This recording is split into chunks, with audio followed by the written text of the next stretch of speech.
changing with it. We have to, right? We hear a lot about celebrities and the stories of what they've overcome.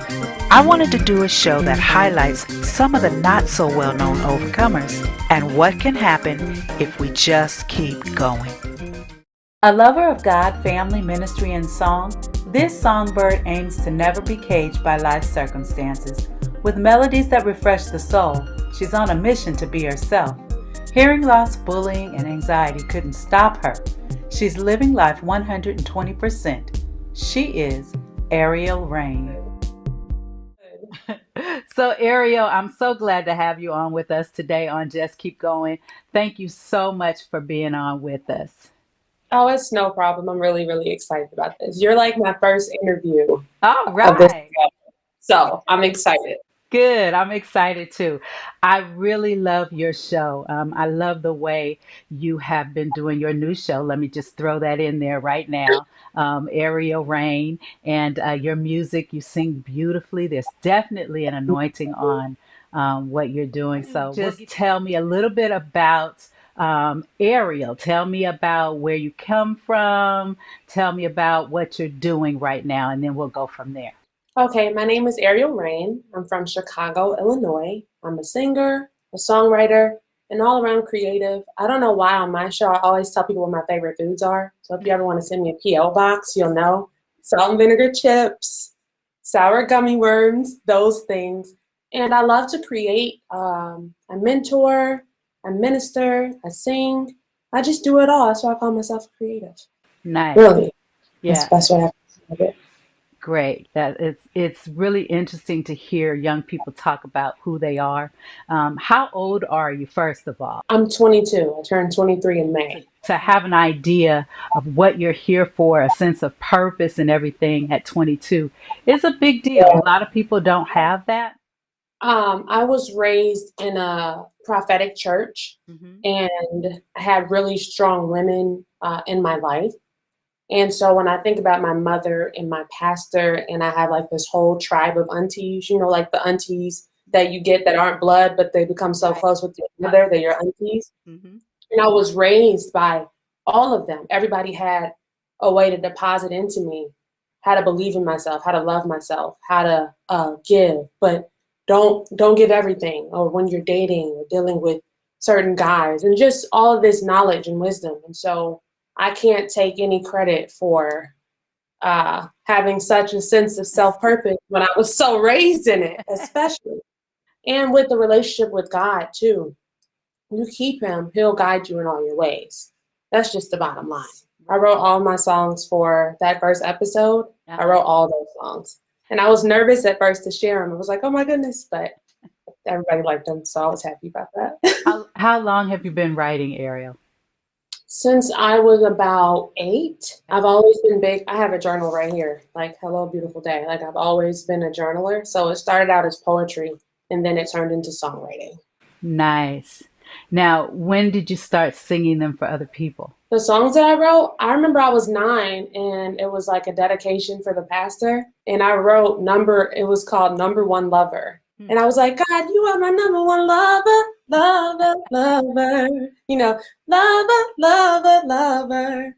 And that was the first time I sang in front of a group of people, one of my own I'm songs. pretty sure they were all ecstatic. Over the moon. They hyped me up. You would have thought I won a Grammy or something. No, that song was not it, but it was good for a 9-year-old. Yes, it was great for a 9-year-old. Listen, Yes. if you are 9 and you're writing things and you're singing them in front of people, yes, you get a standing ovation. Tell us a little bit about your childhood. I have a very close-knit, big family. And like I was saying earlier, I was raised by a lot of people. Like, no, my parents really raised me, but I had a lot of people come and nurture me and love on me. I have 3 brothers. I'm the only girl. And for 15 years, I was the only granddaughter and niece, too. So very well taken care of. Uh, but when you're the only girl, you have to take on a lot of responsibility, especially when it comes to your younger siblings. Hmm. So my mom was a stay-at-home mom for like 12 years. And then she went to nursing school and started working at the same time. And so I found myself at like 11 or 12 taking care of my baby brother. like in real life, like giving him baths and feeding him and helping my other brother Right. with his homework. Yes, in real life, like being like a little mini parent. And when you're a kid like that, sometimes you could feel like robbed in a way. You're like, oh gosh, I have to be so responsible. But also, it made music more of an outlet for me. And so I really cleaved to God and I really cleaved to music in that time. And I would sing all day and all night. And so my childhood was a lot of fun. I had a lot of cousins. I took care of my brothers, but music and church really saved me during that time when things got hard. But we were very well taken care of though. Like I don't remember a thing that I couldn't get or a thing that I didn't have. So they really taught me to appreciate things and value things and not to be like rotten or like self-righteous in Right. those ways, but have a humility. So tell me a little bit about your hearing. It's so funny when somebody mentions my hearing, I forget that I can't hear. I kid you not. And the people around me do all the time. I've been wearing hearing aids since I was 5 years old. I'm about to be 23 years old this year. Okay. So that's pretty much all my life. All right, so I have bilateral sensorineural hearing loss, which means, and if I'm wrong, that's going to be so funny because somebody's going to be like, girl, you wrong. Oh, it's an old condition. Sensorineural hearing loss, basically, it's a neurological thing. Something in my middle ear didn't form correctly. And, the ears are very delicate. Like there's like 3 hairs in the ear. And if one of them is missing, you're completely deaf. Thank God I have all those hairs. But something didn't form right. There's like a nerve issue of some sort. So my hearing loss is mild to moderate. I've lost a little bit of hearing, but that's normal. Everybody loses a certain amount of hearing as they go on. And my hearing aids help me to hear speech. My hearing loss is characterized by not being able to hear people's speech. So without my hearing aids on, everything sounds like this. Okay. You can't really understand. You can't really understand what I'm saying. I can hear you, but I can't really make out words. So whenever I'm watching TV or doing anything like that, I have to have on captions. Okay. And I'm a speech reader. So like even you and I doing this interview right now, even with my hearing aids on, I'm reading your lips. Okay.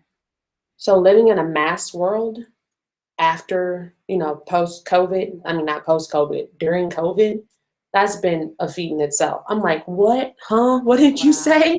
And the thing about hearing aids too is that if I didn't wear hearing aids, I would have lost a lot of hearing a long time ago. Wearing my hearing aids keeps those parts of my brain active. Okay. So my mom said when I was born, up until when I was 7, I was losing hearing every year. And then once I got to 7 years old, it just stayed the same. And it's been the same ever since. When children are growing and they can't hear the way people are saying words, so they have issues with the way they actually formulate and talk themselves. Did you have any issues with that? So my mom said I had my own language when I was a kid. Again, they didn't know I had hearing loss yet. But I used to talk like mama, mama, as a 4-year-old little girl. It was a very heavy voice. But I think that's because I could only hear male voices. And growing up, I missed out on certain social cues with my peers, which is why I think also there was a rift like with the bullying. So they would be talking to me and kids don't speak that loud. They stutter, stumble over their words, speak really low, talk crazy, whatever they were doing. And so I didn't understand them. I only could really hear the adults. So I think it affected me, but also I've always been an advocate as a little kid and really nosy. So I always wanted to know. So I didn't have a problem being like, hey, can you speak up? Hey, can you repeat yourself? What did you say? They're like, it's none of your business. Yes, it is my business. What did you say? It's my business. So it affected me, but at the same time, God really balances you out. Like I couldn't imagine having my full hearing with my personality. I would know everything. Everything. I would know everything. I would hear everything, know everything. People would get so sick of me. Oh my goodness. They would have been tired of you. Yes. And I mean, I was always singing too at the top of my lungs. Again, I don't hear it like you guys hear it. So I'm walking through Walmart, la da da da da da da da dee da doo da da. People are like, oh, I love your voice. I love your voice. Then when I got these hearing aids, like they're newer ones, they're like Bluetooth. They're like the most advanced version. This is kind of what it looks like. I started singing in the store. I'm like, man, you are loud. Everybody can hear you. Everybody. Like my other hearing aids didn't let me know just how much people could hear me. Right. So now I'm a little bit more quiet. I dealt with like a low level of anxiety in childhood. Okay. And the children at school, like when I was growing up, I was bullied pretty bad. Like they bullied me, didn't want to accept me. Like when I was like from kindergarten to second grade, I was in a lot of mixed environments, so dealing with people from all around the world. But when I got to third grade, it was predominantly African American. And I went to the school. I was the only light-skinned kid in the school. I kid you not. So they were calling me white girl, white butter biscuit, you should cut your hair. You're not black, you don't belong with us. Wow. So it kind of gave me a identity issue in the sense of I'm going to protect myself. And the way I protected myself was by being serious. I realized that it was developed through rejection. And, you can talk about me. You can talk about the way I look, the clothes I wear, but you're not going to out-mature me. That's not going to happen. I'm going to always outwit you with my brain. I guess that was my thought as a kid. And I got along with adults very well, but not other kids. Never. I didn't get friends until like maybe college. There were times in middle school and high school where I got really angry because I didn't want to have to wear these for the rest of my life because I had to sit at the front of class. I couldn't sit next to doors. When my classmates would interact in class settings, I would miss out on the jokes and the funny parts of things. Like you miss out on that stuff. Like with my hearing loss, I don't hear refrigerators hum, computers buzz. I just realized like a year ago that pop, when it fizzes, it makes noise. I'd never heard it before. Like somebody must have opened it up next to my ear. So growing up with hearing loss had its challenges, but I never let it stop me because that was just me. Like I remember being 5 years old, getting my first pair of hearing aids. And my mom was sitting there and she was like, Jasmine, how do you feel? How do you feel? I was like, Mama, I'm super. I can hear through the walls. Reminds me of those videos that we see on YouTube. It's real. Like you're a kid. I've never heard through a door before. And I could hear the other doctor in the other room having a conversation with a different patient. To me, that was super. So my mom said I would go around the house with a little wand and I would try to transform couches and stuff because I felt like a superhero because I had these hearing aids on. So it really depends on perspective. And I really try to encourage other people who have hearing loss or a disability in general. Like you don't have to let the world put parameters on you. You define you. Right. You go as far as you want to go. When I was 16, I had a bout of anxiety tried to get me really bad. Like I was having like 10 panic attacks a day, just to put it into perspective. And it was a period of, I don't know why this is happening. I don't know if there's a chemical imbalance. I don't know what's going on, but I couldn't watch TV. I couldn't listen to certain music. It was just a time in my life where I literally had to just sit and learn how to meditate and learn how to worship on a different level. Like you can sing regular songs and do those things, but I really got into prophetic worship. I really got into relationship with God.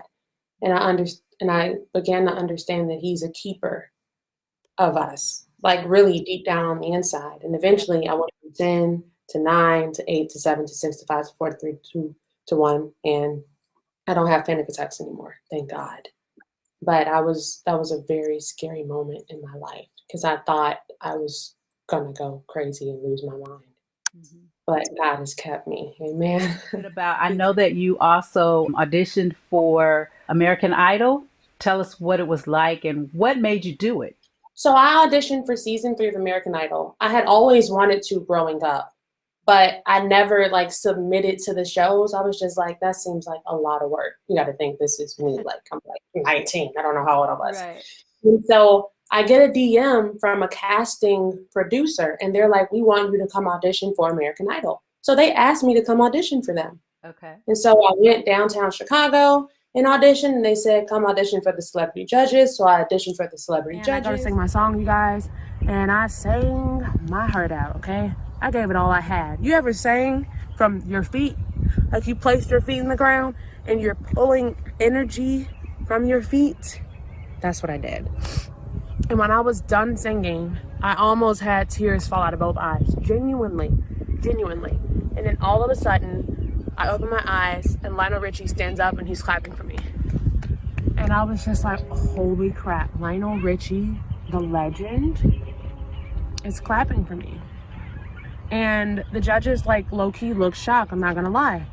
And then Lionel Richie was like, you know what, that arrangement, who made that arrangement of that song? And I was like, I did.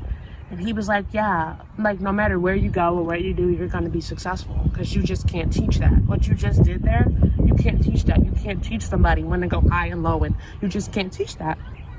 And then Katie said something. She was like, you know, I feel like you reach for every note. And she just took a long pause. And we were all trying to figure out, like, I'm like, oh, is that good? And she was like, and I think that's a really good thing. And I'm like, amen. Right. God bless. That's so good.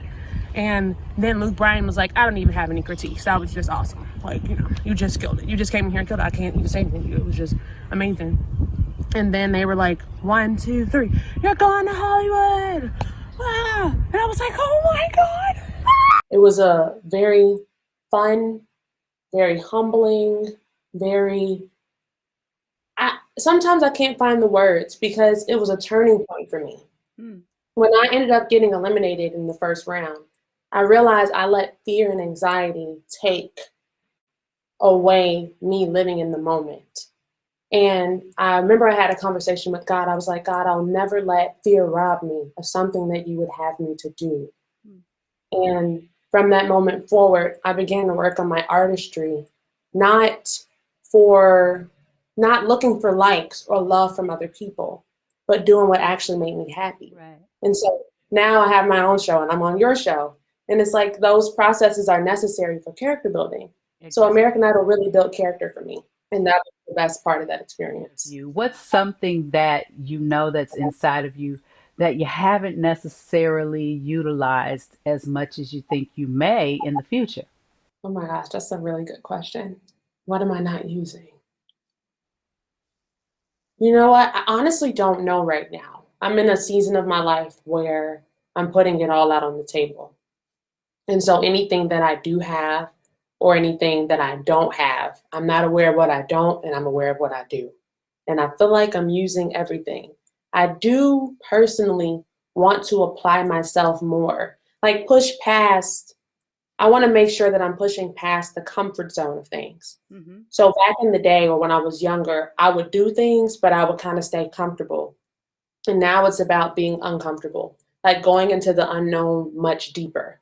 So I definitely want to give myself more than I have before in my life. So not just 100%, but like 120%. Let's turn it up. Let's go further. But I don't think there's anything that I'm not utilizing at the moment.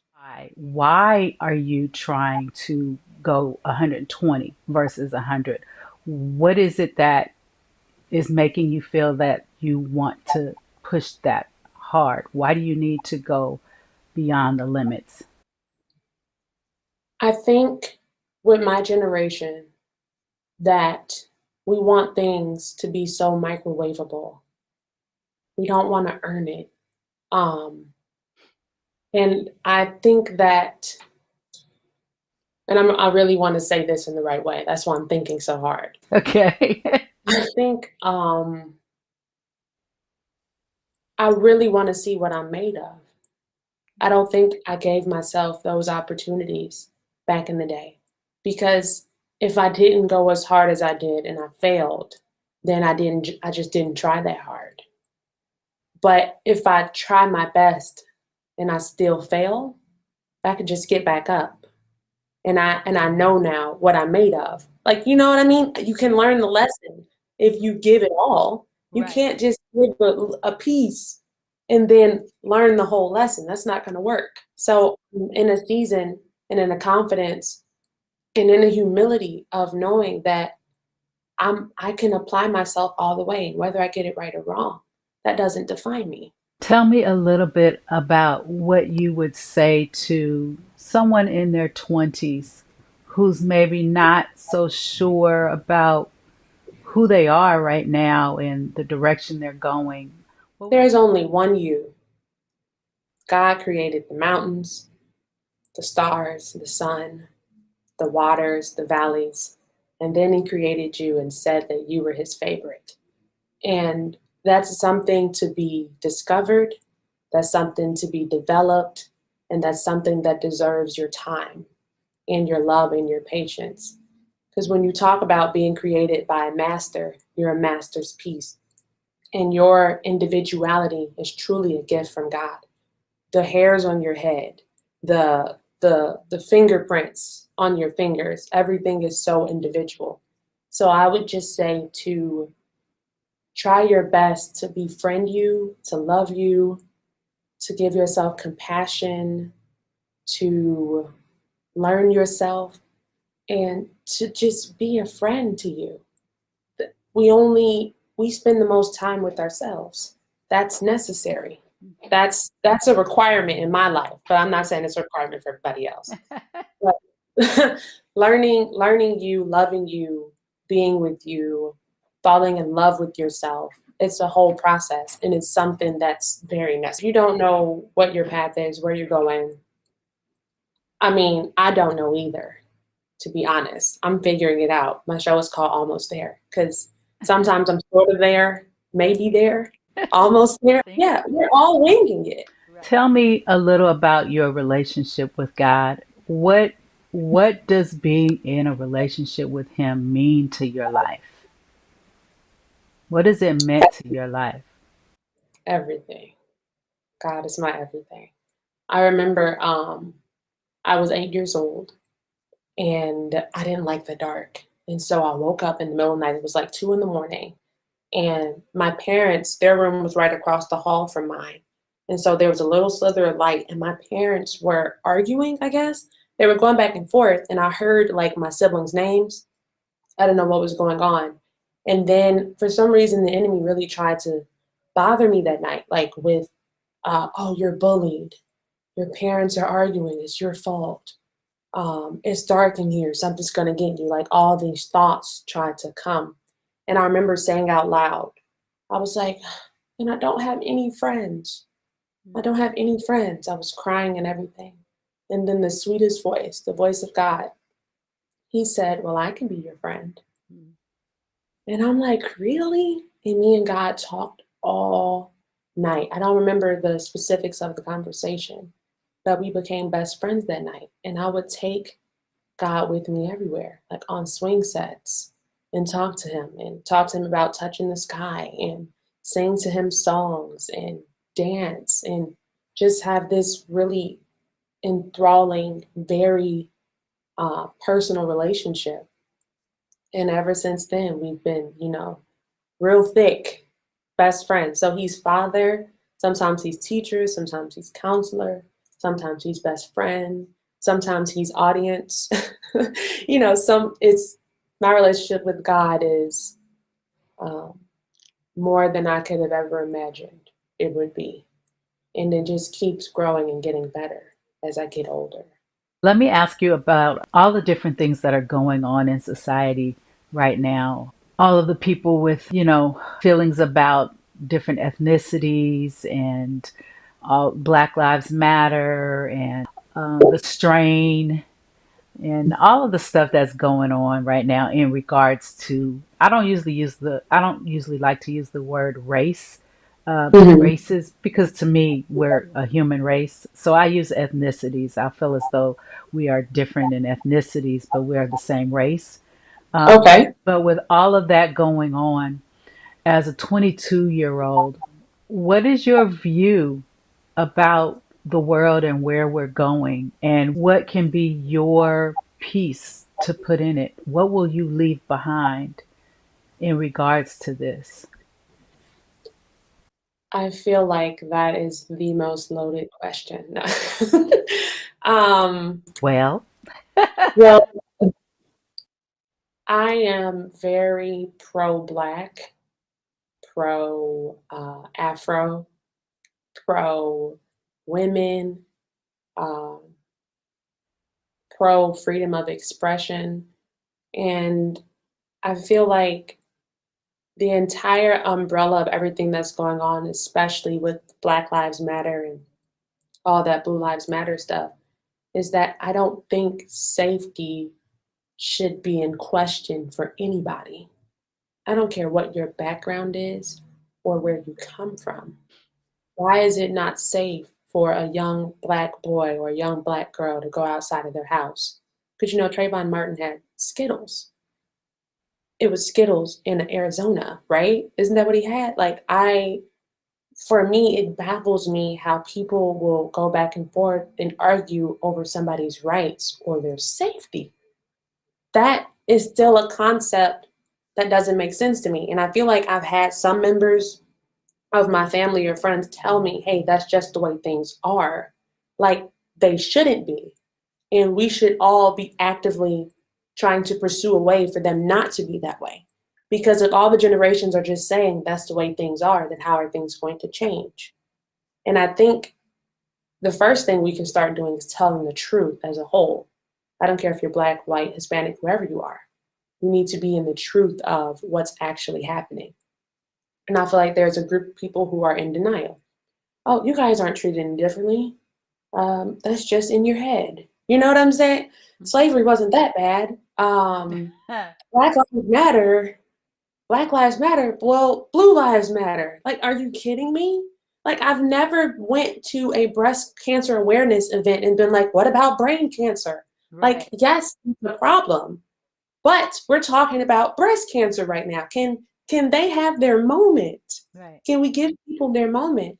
And I honestly think it's a lack of respect. Nobody respects anybody.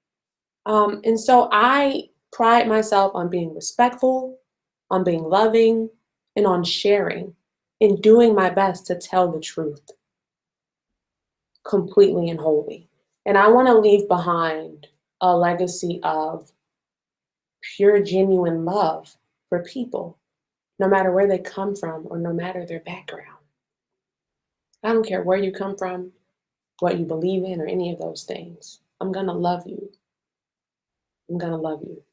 And we don't always have to agree, but I'm not going to stand for your disagreement coming against the rights of those who deserve to have rights. And that's everybody. I don't care who you are. You can't say that you love me and then completely go against me having the right to be safe or the people around me to be safe. So I hope that made sense, but Absolutely.